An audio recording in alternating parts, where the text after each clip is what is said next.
Outlining is a very common type of planning. An outline works by structuring your ideas into sections and then structuring those sections into more detailed plans. Let's look at an example. What we have here is an outline schematic. Let's talk about a few features. We have an introduction, a conclusion, and a number of main body sections. Do not think of these sections as paragraphs. Depending on how long they are, when you compose them, it might make sense to make each section a number of paragraphs long. Each of these sections has a number of components associated with them, and they should look pretty familiar by now. As your notes about the components get more specific, they are indented further and further to the right, along with the letters and numbers. This gives you some visual cues about where you have planned with a great deal of specificity and where you have made some more general notes. If you are composing an outline for the rhetorical analysis assignment then, Section 1 might focus on strategies, Section 2 might focus on context, and so forth. I want to pause here to point out that we have not really addressed the transition. If you notice, each of the main sections has a place for a transition.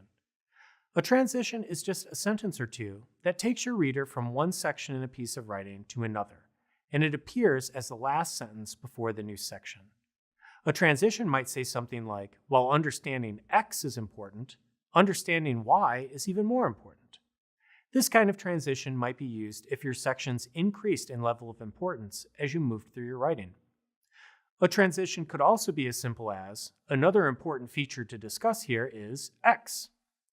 Remember, a transition is just alerting your reader that you are changing topics. I encourage you to review this outline schematic a bit more in depth. You can find a copy of it below. But I want to make a few additional points about it. First, this is just one way of creating an outline. We have worked with the claim, example, warrant structure in our course, so that's what we have reproduced in a schematic. However, different writing tasks could call for different kinds of outlines. The point of an outline is to organize your main points and try to jot down the specifics you will address and where you will address them. Second, some people may not like creating outlines because of all the organizational letters and numbers involved. However, you do not need to use all the letters and numbers if you can clearly determine what the sections are and what the subsections are. Visually moving to the right is one way to do this. Lastly, if you really do not like using outlining at all, you might consider using inventional techniques and adapting them as planning tools. Mind mapping or list making can be particularly effective for this task. Remember, planning activities, really any writing process activities, should work for you. If a particular tool or technique works, great. If it does not, feel free to modify it or try something else. The most important part of planning, really, is that we set time aside to get a sense of how we should proceed in the drafting stage.